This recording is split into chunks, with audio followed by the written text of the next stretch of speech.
Hi friends, evening routine தான் உங்களோட share பண்ண போகிறேன். நைட் டின்னருக்கு தான் ரெடி பண்ண போகிறேன். அதுக்கு முன்னாடி மதியம் விளக்கி வச்சிருக்க பாத்திரத்தெல்லாம் எடுத்து அந்தந்த இடத்துல வச்சிட்டோம் அப்படின்னா இந்த இடம் கொஞ்சம் ஃப்ரீ ஆகும். ஸோ அதான் எல்லாத்தையுமே எடுத்து வச்சுட்டு இப்போ வந்து நான் சாம்பார் தான் வைக்க போகிறேன். நைட் டின்னருக்கு வந்து இட்லி சாம்பார் தான் வைக்க போகிறேன். அதனால் சிறுபருப்பு துவரம்பருப்பு ஈக்குவல் இதில் எடுத்துகிட்டு அதை தக்காளி வெங்காயம் எல்லாம் போட்டு வேக வச்சுட்ருக்கேன். இது வந்து மதியம் செஞ்சு சக்கரை பொங்கல், நேற்று வச்சிருந்த குருமா குழம்பு, அப்புறம் சாப்பாடு. ஈவினிங் போய் ஹஸ்பண்ட் காஃபி குடிக்க வரல, பால் காய்ச்சது அப்படியே இருக்குது.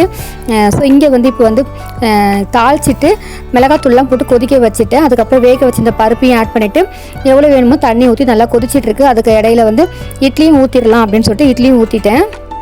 இட்லி சாம்பார் ரொம்பவே ஈஸியாக இருக்கும், சூப்பராகவும் இருக்குது. ஒரு பக்கம் சாம்பார் கொதிக்குது, ஒரு பக்கம் இட்லி வேக வச்சுட்டேன். சாம்பாரை வந்து வேறு பாத்திரத்தில் வந்து ரெடியானதும் மாற்றி வச்சுட்டேன்.